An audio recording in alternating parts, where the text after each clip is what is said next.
Hello, welcome to a brand new episode of the Chicken Box. I'm your host this week, Jay. Listen, guys, it's a solo show. However, it's a big show this week. We've got three folks here to talk about engineering and their sort of path as Black folks from their love of engineering all the way to doing amazing things. If I can get our executive backstage assistant or manager, I guess.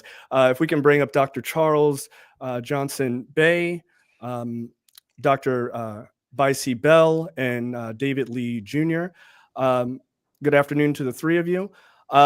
Listen, I normally go through everybody's backgrounds, and they are extensive. So I'm just going to do sort of one at a time, and then we're going to have a conversation about what it is to be an engineer, what it is to be a Black engineer in the modern age. So CJ or Dr. Johnson-Bey, I'll start with you. Your background is pretty extensive, so I'll try to give a short version of it. You're a senior leader at Booz Allen Hamilton Global Defense Business. You have an extensive expertise leading global initiatives, global innovative strategies that reflect evolving markets and technology dynamics.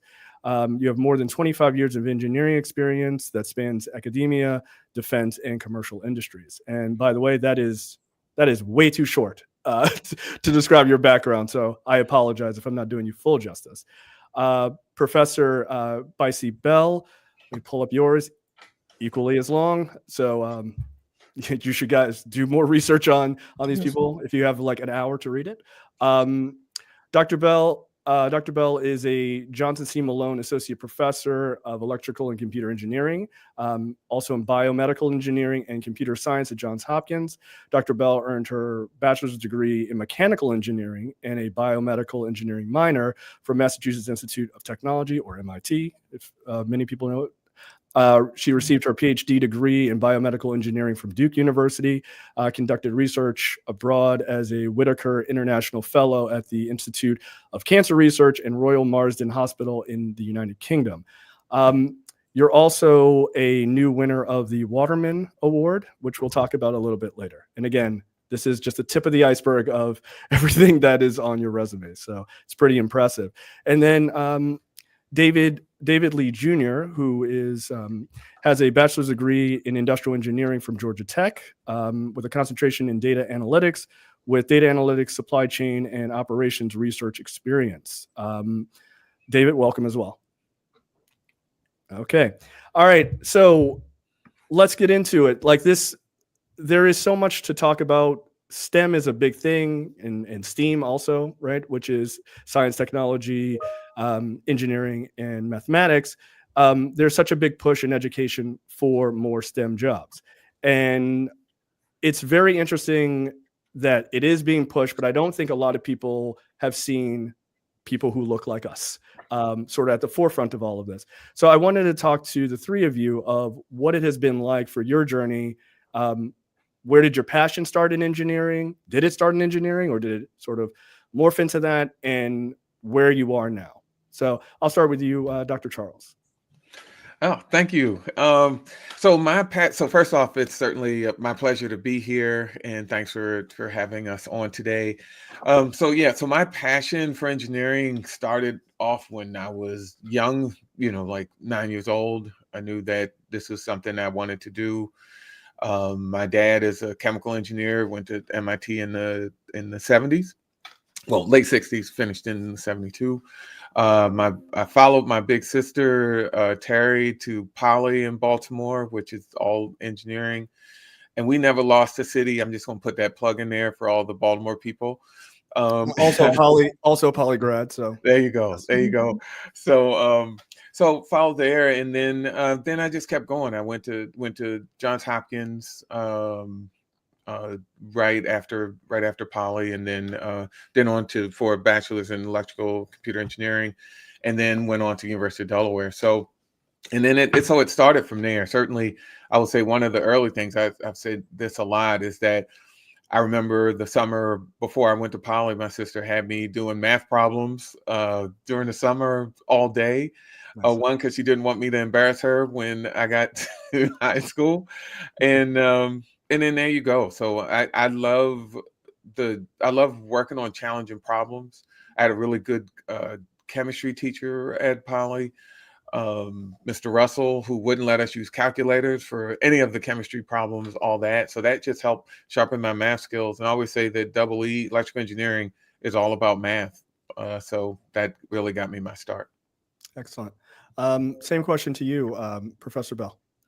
Sure. So I guess I have a similar story in the sense that math and science were always my favorite subjects for as long as I could remember. I declared at the age of 6 that I wanted to be a scientist, just from, the rudimentary knowledge that a 6-year-old could understand what scientists do. And from there, I was always encouraged to pursue this interest through my teachers, my mother, my brother.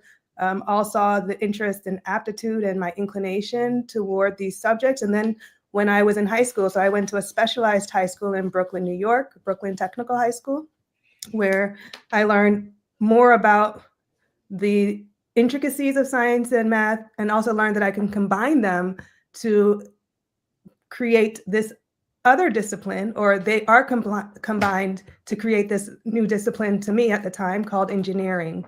And that was where I learned about engineering and realized that it was the perfect combination of all of my interests to date. And so, I was always a high achiever, and I once learned of engineering, I wanted to then figure out what's the best schools for engineering that I could attend. And that's when I discovered MIT through a series of interventions. One was my brother was just flipping through a magazine one day and saw an ad for MIT and just mentioned to me, "Oh, you really like engineering, you should probably go to this school." And that was kind of my introduction to the field, or to the school. And I applied, got in. And I always knew I had an interest in intersecting engineering with healthcare, but MIT didn't have a major in like healthcare engineering or biomedical engineering at the time. And so I chose to major in mechanical engineering as an undergrad, and then pursue a PhD in biomedical engineering. And from there, I became interested in a lot of different aspects of engineering applied to healthcare. And those different aspects kind of all met up when I was able to have the opportunity to form my lab, which is the Pulse Lab at Johns Hopkins University. Excellent. Thank you. Over to David. David, you are the youngest into this world. So I'm very interested in your perspective here as well. So what was your sort of foray into engineering? And your engineering very specifically is industrial engineering, which is very different from your two the two others here. So I'm very interested. How did you decide that this was where you wanted to be? Yeah, for sure. I think I have somewhat a different path from Dr. Charles and Professor Bell, mainly because when I grew up, I was mainly inclined towards language arts. And so I had a strong passion for reading, writing, performing, public speaking, whatever it may be. And the schools that I went to a public school in Atlanta. Our STEM wasn't necessarily as strong as some of the other schools in the area. And so I felt a little bit unprepared to enter an engineering field that was, very typical heavy engineering, so something like mechanical, because I also did not take an engineering class in high school. But as an Atlanta resident, Georgia Tech's in-state tuition is phenomenal. It's maybe the best value in terms of an undergraduate degree that you can get in America. And so, especially when I had the Zell Miller scholarship, it was a no-brainer. I had to apply. And I ended up, actually every school that I applied to in my senior year of high school was a different major. I applied to Howard as a business major. I applied to U of Miami as a marine biologist. That's like, I was all over the place because I had all these different interests, and I ended up selecting industrial engineering because my initial inclination was that this was maybe not as robust in terms of traditional engineering, but you get an intersection of business engineering and then computer science. And so I thought that it fit with my skill set because I love to tell stories. And then now I have the data and the quantitative analysis skills to back up this, whatever theory stories that I want to tell. And so that's how I ended up selecting industrial engineering, and ended up being honestly the perfect major for not just my skill sets, but my interest. And yeah, so I just graduated this fall. So looking forward to applying. Congratulations. Congrats. What are the next plans? I'm sure they are significant. Yeah. So I signed with a consulting firm here in Atlanta. It's a technology consulting firm for a data analytics role. And so that'll be a lot of fun. And then trying to figure out, I want to eventually get into technology. So tech space for one of the bigger companies, and then pivot, get an MBA And then my ultimate dream is to work in the NBA front office for analytics. So hopefully to leverage Georgia Tech sort of notoriety and then a strong NBA background, and then get to a high level consulting firm and then use that to break into the sports world. But that's sort of my goal. Excellent. Yeah, I don't think a lot of people realize just how big engineering actually is in sports. Yeah. I remember, like, I sort of got into watching Formula One for a little bit because there's like a Netflix show, and there was so much like kind of background on engineering of like the guys who just do the analytics like in real time and sort of post race stuff. It was really impressive. So that's one of those aspects of people think, oh, sports, and you just either you play or you don't play, but there's so much that goes behind the scenes in these kind of things. So that's pretty dope. Yeah, so and if I can I add to that engineers are everywhere, actually. If you name a discipline, there's some level of engineering that goes behind the inner workings of how that area comes together. Yeah. I mean, like you said, you didn't have the option for, medical engineering or biomedical engineering when you went to MIT. And I'm sure now that's a massive field at MIT, right? But, as time goes on, people go, oh, you know what? Let's talk to the engineers. It turns like they might know something, right? They might be able to help us. So that's very cool. So the three of you, what has been sort of a thing that you would like to tell people who are interested in engineering, especially Black folks here, very specifically, that you have experienced, sort of lessons that you've learned that are kind of like, hey, make sure you think about this as you go into the field of engineering. So I'll just go right to you, Professor Bell. Have you seen any sort of life lessons you'd like to give out to folks? Yeah, I think, one is important. It depends on, the personality of the individual that I'm speaking to at this moment. But if I, think about myself earlier in my career, again, I was very, very smart and also thought, that's all that's needed to make it in the world. And then, as I progressed, I realized that that's not true. Your network plays a big role in the type of opportunities that are available. And so my piece of advice is to build relationships early and often, because you never know when that relationship will parlay into some professional opportunity. And not necessarily because you're not, and I'm not advocating for building relationships only to make professional opportunities, but just be aware that there is this additional component that goes into making it in the world, alongside loving math and science and engineering. Right. Yeah. I mean, nobody ever makes it on their own, right? So Absolutely. you do need, so you do need a community. And especially with Black folks, we, sometimes depending on the situation, we are all we have. So it's kind of good to surround yourself with like-minded folks to kind of build that community. I'll go to you, David, on this. What are your thoughts? Yeah, I think I have a somewhat similar experience to Professor Bell in this. Like, I went to PWI, and I'm blessed to be in the city of Atlanta too. So like, this is where I was born and raised. I have friends that didn't go to my college, but I think really leaning to the sense of community helped me as I was matriculating. But I think in general, I guess the biggest thing is when they enter a field like engineering, or when they enter into a higher institution, there's a natural inclination to feel some sort of imposter syndrome. Like, you don't feel like you belong in these rooms, and it's tough to not feel that when you look around and there's not people that look like you. And I think it's just like, just always remember for yourself that like, you deserve to be here, you deserve to have these opportunities, and that you're capable of living up to the task. And that, even if your background knowledge, whether it's high school or middle school, or if you didn't have those private tutors and you feel like there may be an education gap, you can always make that up with hard work, and then leaning into the resources that your schools have. Like, as an example, when I was in my junior year, I was taking discrete math, which is somewhat the highest level math that you take as an industrial engineer. And I was in a class with a freshman who was in her first semester of college because she had taken all the way up to multi in high school. And so there was a level of like, man, do I have the same level of background knowledge to be as competitive as someone like this who's entering the workforce? But instead of being, I guess, sort of like very focused on the inadequacies of my prior education, it's more so, how can I learn from this person? How can I study alongside this person? Because clearly they have a gift for math. And I think it was more so just leaning into the community that I could find, as opposed to like focusing on what I didn't get in high school. And then recognizing, of course, that I do have that sort of like setback in relation to my peers, and then addressing that early on.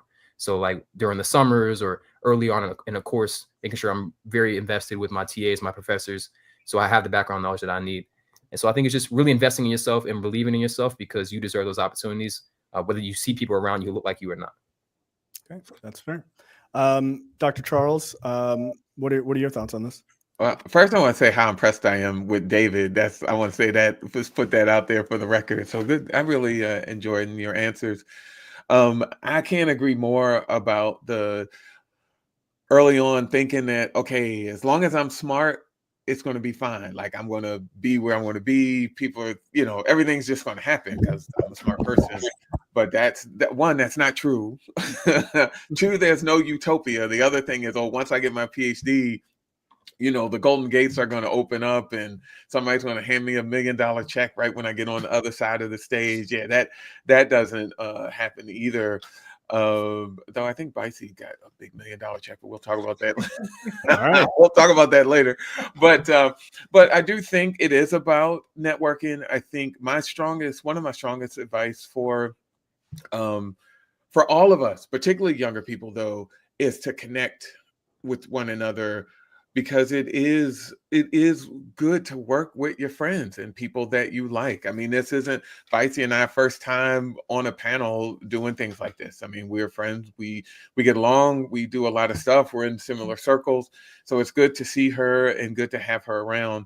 The other thing also is, I'll say that I've had a lot of mentors who did not look like me that were extremely helpful in my career. So just because you have folks that are around that don't necessarily look like you doesn't mean that there aren't people there to help you. Right. But again, I think that I'm really big on mentoring and just helping and sharing. Like, it's all that. It's not even like, well, so I'm the mentor, so I have all the knowledge and I'm gonna share it with you. No, it's always a two-way street. I learned so much when I was a professor at Morgan. I learned so much from my students at Morgan. I think I learned way more from them than what they learned from me.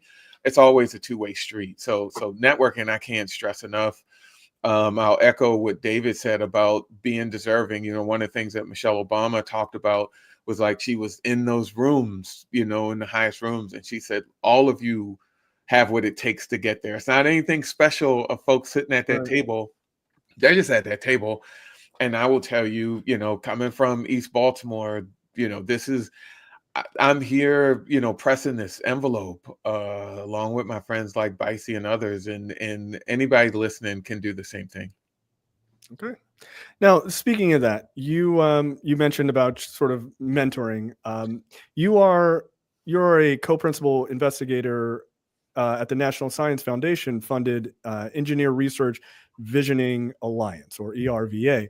Can you speak to that? Because this sounds not a Black specific sort of mentorship in engineering, but just sort of mentorship in engineering in general. Can you speak to that? Yeah, so let's talk about IRVA a little bit. So the thing about IRVA is, as you said, is National Science Foundation funded cooperative agreement. And what we do is we look at what are the engineering research bold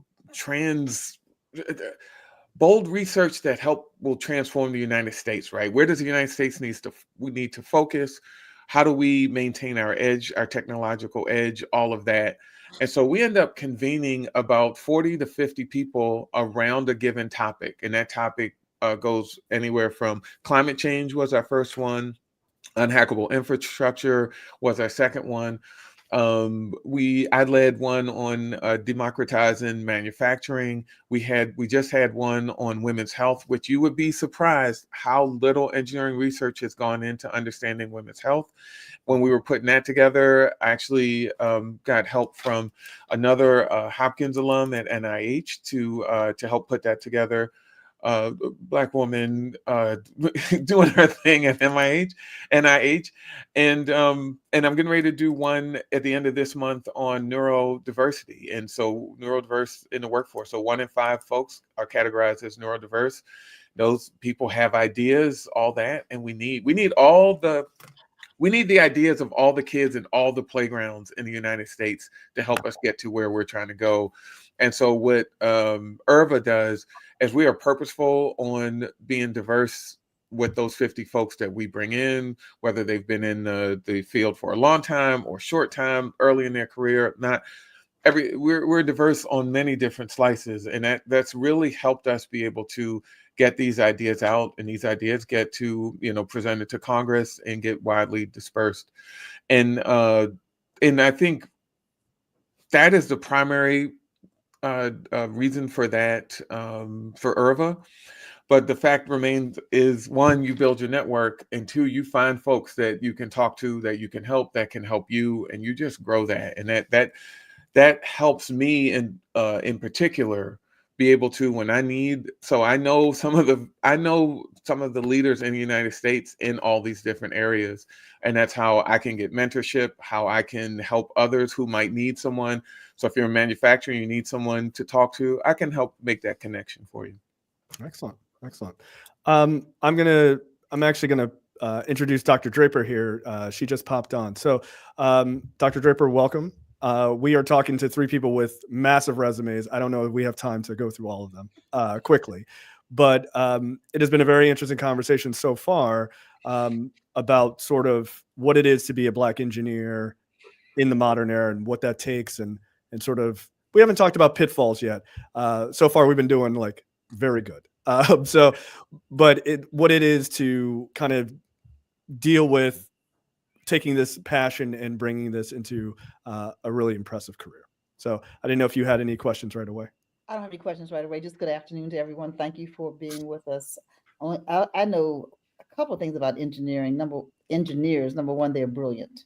Every engineer that I've ever met, or aspiring engineer, and I think I'm a little biased. I served for 25 years on Morgan State University's Board of Regents, and our engineering schools are well known around not just the country, but around the world for producing African-American engineers. And so I have a fond place in my heart for those of you who have finished or aspiring to finish engineering programs. And congratulations to you, David Lee Jr. You just finished your engineering degree. And so you're among the greats in my mind as well. So I'm more in a listening mode this afternoon, and don't know what was already has been said. So Jay, I'm gonna go back on mute, and just anytime you can get in, and I hope our viewers and listeners are also feeling that way.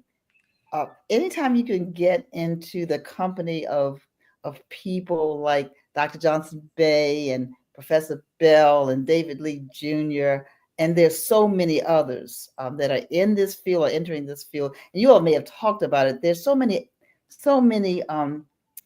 different kinds of engineering. And I don't think we all quite understand that, it's not just one little field. It's not just, when you say engineer, that can mean a whole lot of different things at different levels. I came in when you were talking about NIH. And so when we talk about NIH, of course, we're talking about funding for some of these as well. So all the best to you all on getting as much funding as you need to magnify your field, and the young and not so young people of color who are interested in pursuing your field. So I'm going back on mute, Jay. That's it. Okay. All right. Thank you, Professor Draper. Dr. Draper. Professor Bell. Everybody has, prefixes here. Professor Bell, I want to talk about the Alan T. Waterman Award that you just won, which is an annual award given by the National Science Foundation to recognize early career scientists and engineers in the United States. Look, a lot of times when we talk about these, when people win awards or accolades and things like that, people normally give a sort of, yes, thank you, very nice. So I'm going to give you the opportunity to brag a little bit about yourself and what you did to deserve this award. Oh, wow. Okay. Thank you for the opportunity to talk about this. So this award is the highest honor in the nation to early career scientists and engineers. And I'm so honored for the opportunity to have been selected to receive this honor. And what did I do to get there? I mean, I would say I did amazing research that people then wrote about me and said, you must give this award to her, essentially. And of course, there's a lot that goes into doing amazing research, right? It's choosing the right research question, or a question that's near and dear to my heart. Actually, whether it's right or not, it's something that I care about. And that in and of itself is enough for me to kind of pursue a particular research direction or pathway. This award is also special to me because, you know, as a professor and a leader of a research group, the group stays alive through funding. And funding is not easy to win. And, you know, although you might look at my CV and see all the millions of dollars that I've won, I think it's on the order of 20 or 30 million to date. There were a lot of rejected proposals along the way. And so the Waterman Award is really special for me as well, because here I'm just kind of given $1 million dropped into my lap to do whatever I want to do. And I did not have to write a proposal for it. And so that's another one of the greatest things about the award, which makes it such a valuable and I would say coveted award by many in my field, and not even in my field, but also outside of my field, because we're talking about all disciplines of science and engineering across the nation are competing for this one pot of $1 million. Right. And so, yeah. Okay. Now, just to clarify, was this award won for your research in photoacoustic and ultrasound imaging? Yes. So the citation is for my research in medical imaging, specifically ultrasound and photoacoustic imaging. I think one of the key pieces that attracted the committee, or at least that came out in the citation for the award, was one of my more recent work that shows that some of the technologies that I am developing in my lab and the inventions that I've made over my research career helps to make the field of medical imaging more equitable. And by that, I mean, you know, when I entered the field, actually, I thought medical imaging was an area that treats everyone equally. I later learned very quickly that that's not true. For example, if you are obese or overweight, because ultrasound images, the quality can look very different on someone who might have a normal body mass index, which is how, you know, weight categories are defined, versus someone who might have a BMI suggestive of being overweight or obese.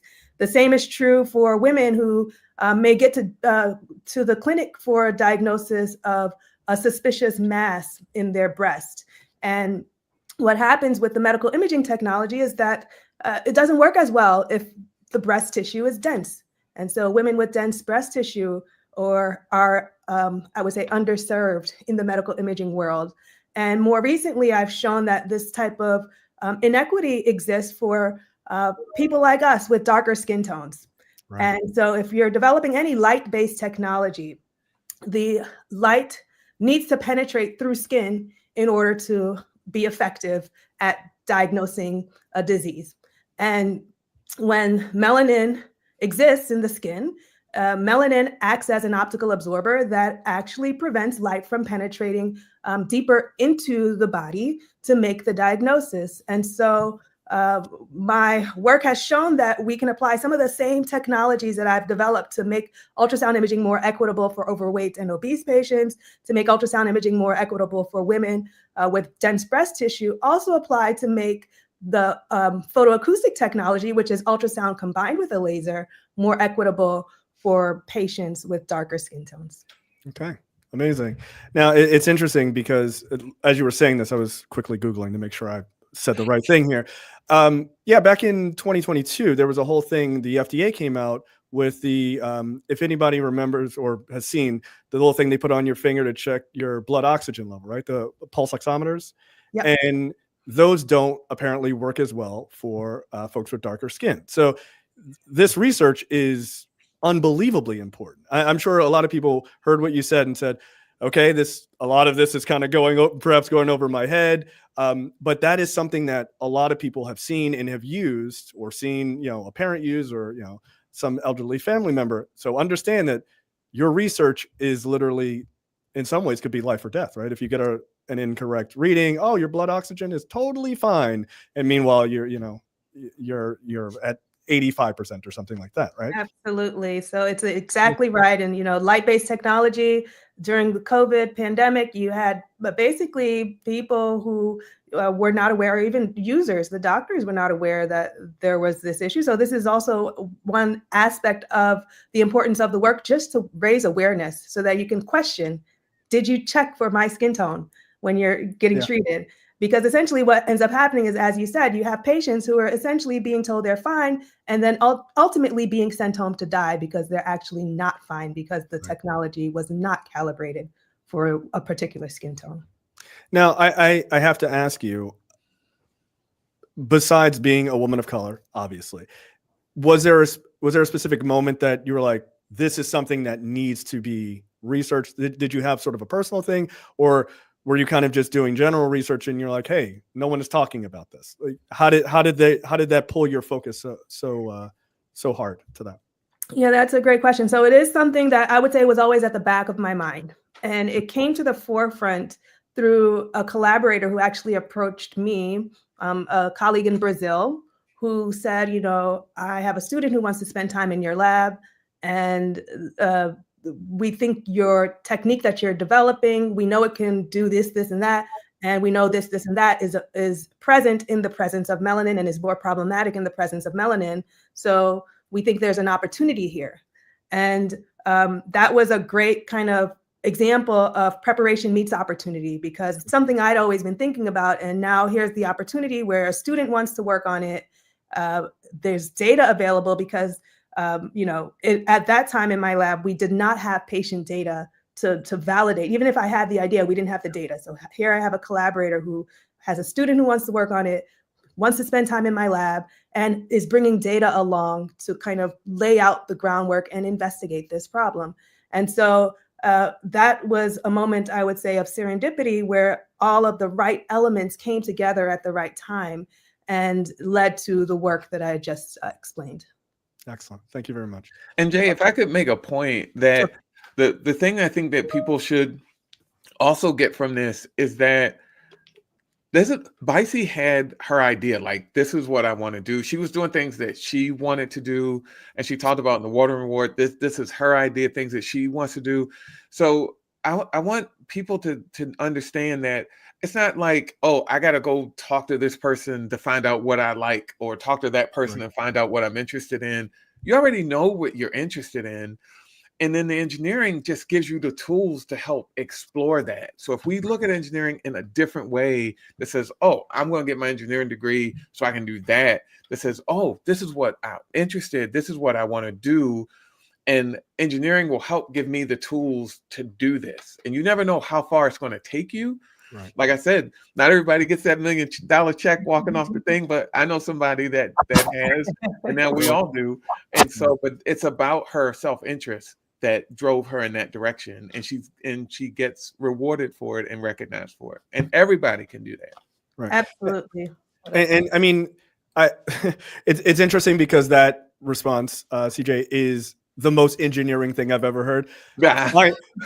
Find a problem, find a thing that you're passionate about, and then you start to break down, how do you get to the solution, right? And in and of itself, that's how you get to your career, which is quite funny. David, I want to go to you for a minute here. So you have your industrial engineering degree from Georgia Tech, as we discussed, with a concentration in data analytics. And you mentioned about, sort of, to CJ's point, right? Here's something you're interested in. What is your passion? Which is this idea of, working sort of in the front office, perhaps, of an MBA team working on their analytics, right? Your experience is also in supply chain and operation research experience. Can you talk about that? Because it sounds like that also would fit into your ultimate goal here. Yeah, for sure. So supply chain and operations is like the typical industrial engineering thing. So when industrial engineering was first ideated as like a major, that was what people would pretty much do. So a lot of that is about, okay, how do we get this product from here? So especially during COVID, it was a massive supply chain logistical issue. I mean, across every market, every industry, every country.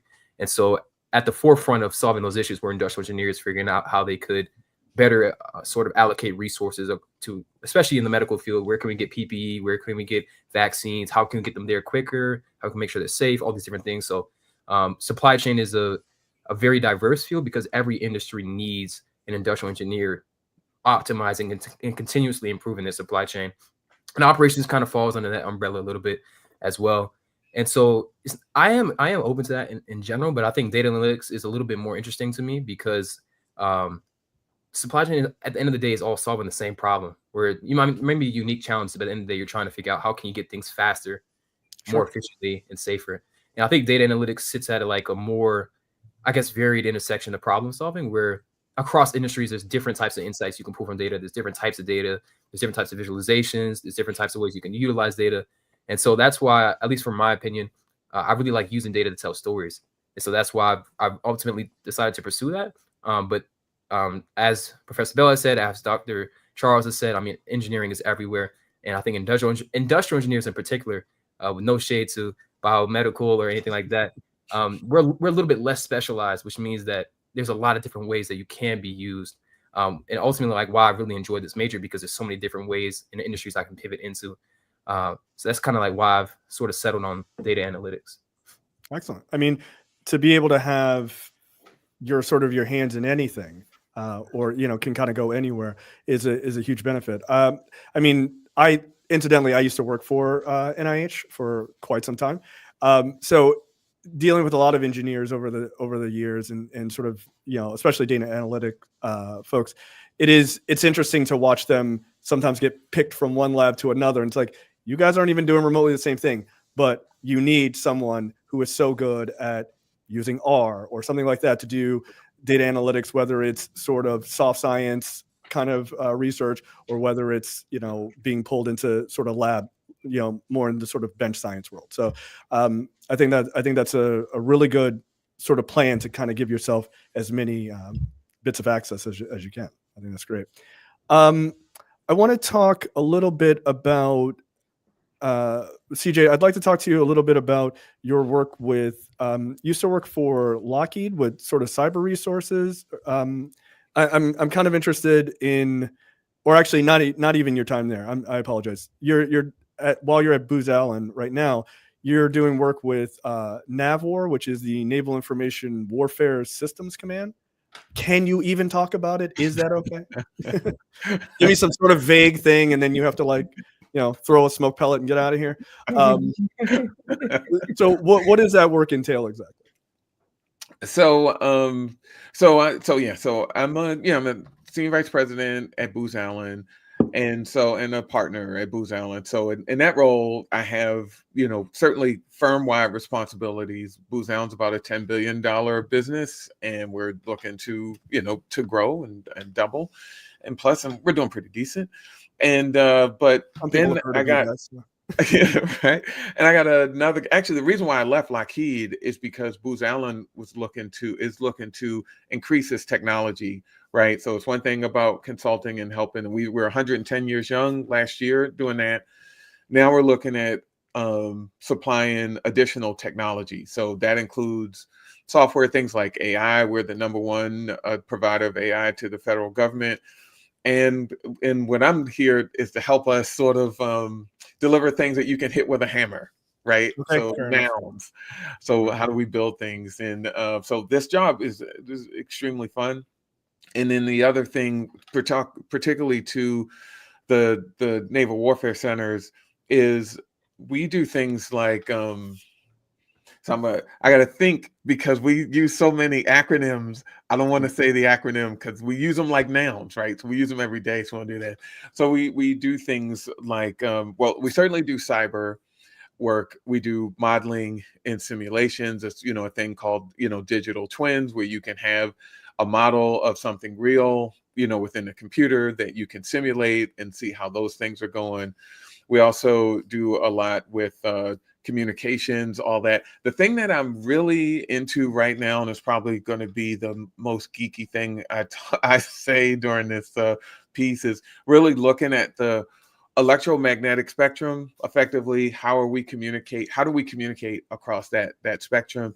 And when in my particular work is in defense, So when you're in a contested or congested environment, how do you make sure that your systems are resilient? How do they still work if something bad is happening inside or somebody's trying to stop you from getting information to someone? And there's a common term called OODA loop, but the fact of the matter is you got to observe, and then somewhere you got to make a decision and take some action. And so that decision time, how quickly do I have to make a decision, is very important. And so something that feeds that is your communication, and just that spectrum, and how do you get the right information that you can trust, and then for how long can you trust it? So we're doing that kind of work, which is absolutely, it's amazing to me. There are a lot of smart people in the world, and fortunately all my jobs, I've worked with a lot of people who are smart around the world, who do some amazing things, and I get to add a little bit of my Charles Johnson-Bey flavor, and get something working. So that's awesome. All right, that's I'm sure that's as much as you want to say or can say, so I'm just gonna leave it there. Just remember, he's helping hit things with hammers. Like, I got it. And delivering things that you can hit with a hammer. That's right. All right. That's a pretty good summary to me. So I want to give you three equal opportunity to sort of talk about, what do you want people to take away who have this sort of passion for engineering, or they have a problem, as CJ said, like they have a problem or a passion they're thinking about, and how do they get there? And maybe engineering is the path in order to get to that point. What I want to give you an opportunity, we call it getting on the box, right? So this is kind of getting on your soapbox, so to speak. So what is it, a thing you want those people to take away from this conversation so that they can take that into their lives if they want to become engineers? So I'll go to you, Professor Bell, first. You're on the box. Yeah, so several things come to mind when you ask that question. Number one is, if you think you want to do it, or if you have a desire to do it, go for it, right? Don't let anything stop you. It's not going to be an easy journey, but that shouldn't stop you, because you have an underlying passion that fuels you, and that is what should be enough to keep you going along the many bumps that will be on the road. And the other thing that comes to mind when you say, what do I want people to know, is, it depends on what stage you are, but regardless of the stage, while the advice I'm about to say could mean different things for different stages, regardless of the stage, the advice is the same. And that is kind of be the best that you can be, right? So be as outstanding means to you, because that's very different in different disciplines and different contexts, and based on personal priorities, the definition of outstanding is different. But this advice comes from me just looking back on what allowed me to get where I am today. It's just, I had desires, I had interests, and I always wanted to do the best that I could do. And so for me, that was in the context of math, science, going to MIT, finding a major at MIT, and thinking about how I can intersect that and parlay that into, graduate studies. And then even now as a lab director, still thinking through problems. And my ability to think through problems and think through engineering solutions is really a result of the strong foundation that I built earlier on. First, as well, I would say starting from 6 years old with my passion and desire, but, as a mechanical engineering bachelor's degree, biomedical engineering PhD degree, I did a postdoc in computer science, and now I'm in an electrical and computer engineering department. And at every stage along the way, whether it was taking, the classes that would allow me to infiltrate, I would say, these different disciplines, I always sought to gain as much knowledge as possible. And that's what kind of being the best meant for me. Okay, excellent. I will go to David. Same situation. What do you want people to take away from this conversation? I agree a lot with what Professor Bell said, just about being a sponge and soaking up knowledge. Because as she spoke about her research that helped her attain that Waterman Award, I thought about the opportunity I had in summer 23, I went to a conference called CARMS. It's a conference for African American researchers in mathematical fields. And there was a particular presentation called Data-Driven Approaches to Improve Healthcare Quality from an industrial engineer at University of Florida. And it kind of just opened my eyes to like the techniques that I was learning in class right now. So like natural language models, decision-making analysis, regression models, all these different things that I've been picking up throughout my undergrad, she was using to identify, target, and fix health disparities for Black people. So whether that's racial disparities in appointments, wait times, critical care resources, and mortality outcomes, like all these different things that she was able to create a sort of decision-making model to help improve those types of things. And I think it helped me really realize that there's really more than just one pathway. Like for me, coming into undergrad, and I'm still very focused, on becoming a GM and going into industry, but there's an allure of like academia. And I think about like throughout my undergrad experience, throughout my high school experience, the talented Black professors and teachers that help mold me to who I am and help to foster my curiosity. So I think, even if academia isn't something that you're necessarily interested in, like really take all the advice that you can from people like Professor Bell, people like Dr. Charles, because not only have they done these things before you, but they're the types of people who will help mold our future. And they're the types of people that we need more of, because there's still a fraction of Black graduates with PhDs. There's still a fraction of people, just Black people in academia in general. So hopefully that's something I can get to later on in my career. But I think it kind of gave me a little bit of a spark to say, okay, well, I can continue my education in different ways, but I can continue to be a beacon for people coming after me to say like, okay, you can get here, but I also have the resources, the knowledge. I know how to apply for funding. I know how to write a grant. I know how to write a proposal. So I thought it was a really cool experience for me. And it's something that I can now draw into my connection when I listen to what Professor Bell is saying or listen to what Dr. Charles is saying. So anytime you have an opportunity like that to be around talented Black researchers, whether it's your field or not, I think it's so incredibly valuable. So just really lean into the abilities and opportunities you have in college and try to get as much knowledge as you can, because it will always will help you in the long run. Excellent. That's excellent advice. And last but certainly not least, Dr. Charles, your thoughts on this? Yeah, so I'm gonna go back to so I speak, I speak to a lot of people, a lot of students, audiences and such. And one of the things that in particular, again, when I was a professor at Morgan, I would talk about, somehow we have to get, so as a professor, you got to help people get from where they are to where they want to be. Mm-hmm. And so part of what I learned in technology and all that, in the math and all that, that's just part of it. But it's another thing that I want to focus on in this part of what I want to say. And first off is you've got to trust yourself and be honest with yourself about what you want to do.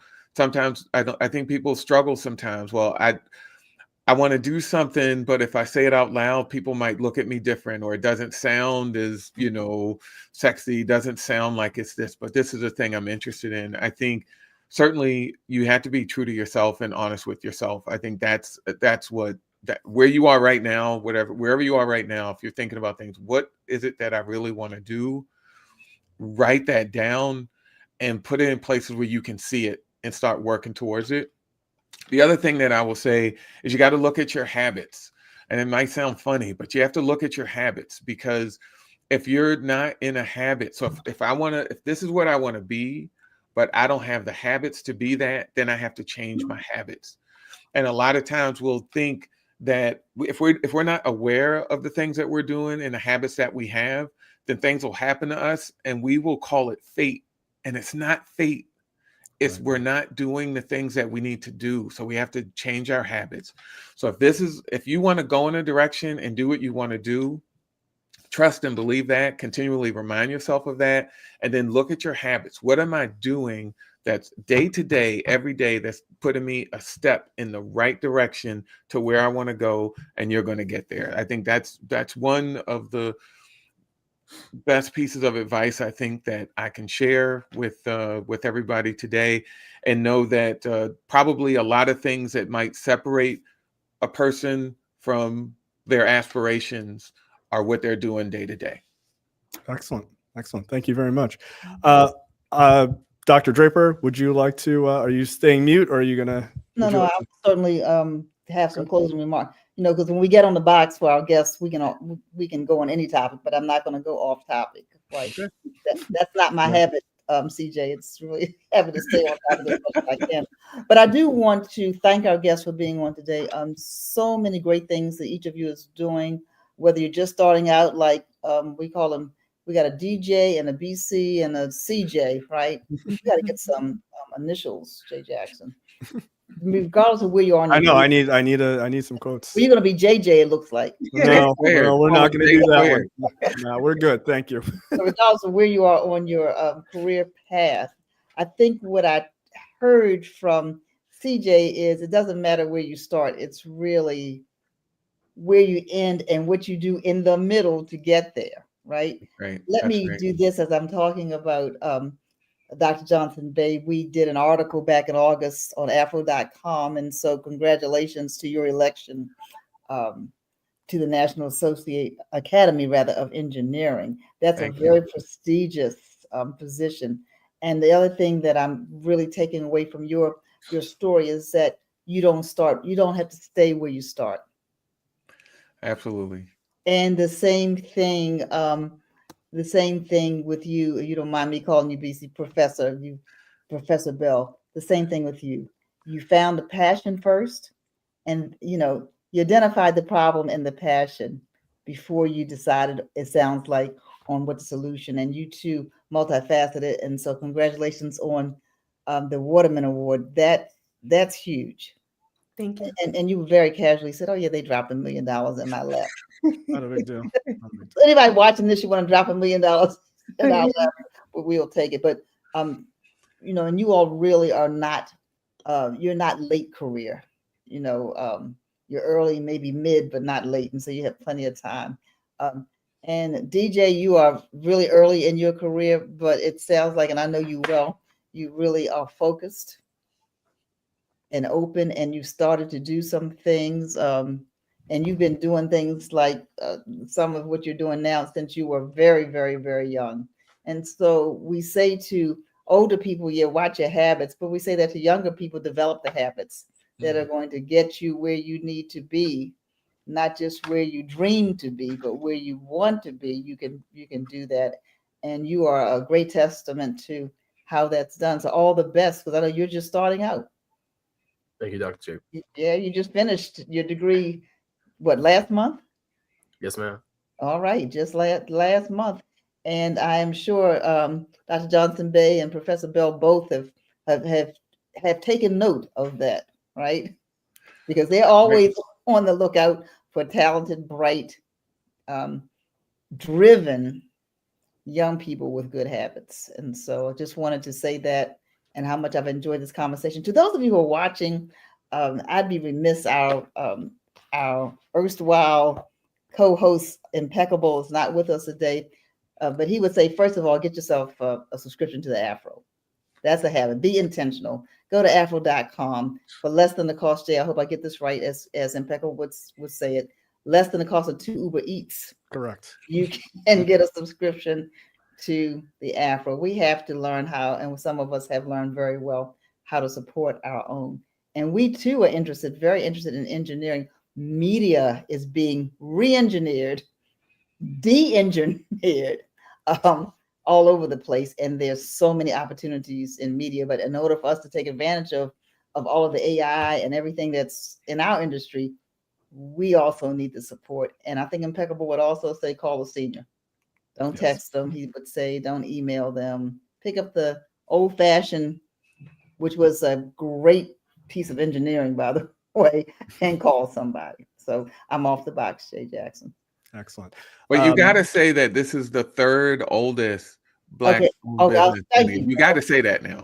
Well, we are the. Let me get it straight. The Afro is the oldest Black-owned business of any kind in the DMV.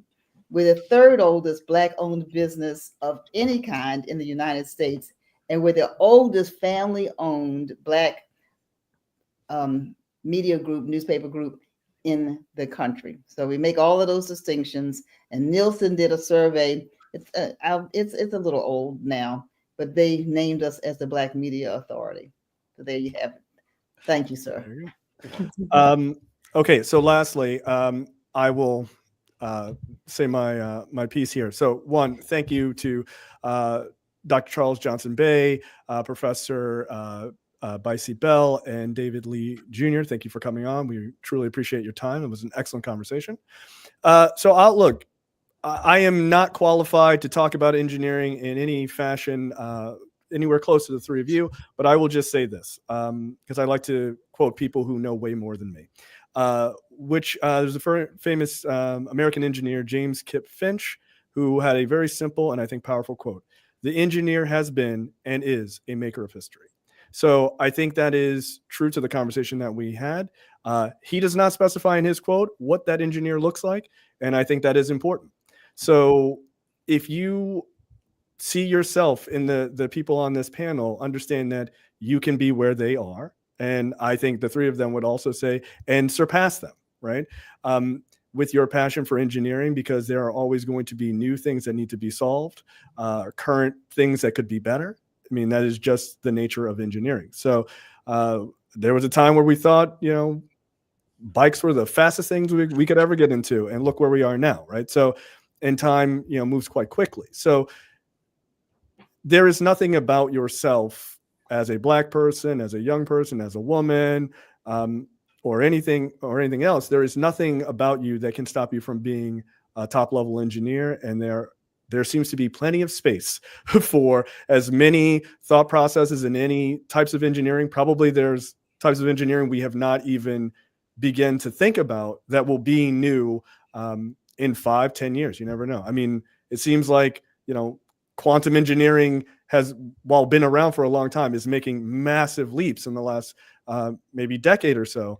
That may be the next, huge frontier. We don't know. I'm sure it is, but you never can tell. So take that with the thought process that you can do anything if you put your mind to it and you work hard and you build community, because that seems to be a way to, it's not just enough, like you guys said, to just be smart and understand how to do math really well, but it also matters to have people around you who can also help kind of lift you up and keep you moving forward. So this is a great conversation. I truly appreciate all three of your perspectives and your time. And to our listeners, thank you for listening or watching, and we will see you guys next week for another episode of The Chicken Box. Thank you for having us. Thank you. Thank you, everyone. Bye-bye. Bye.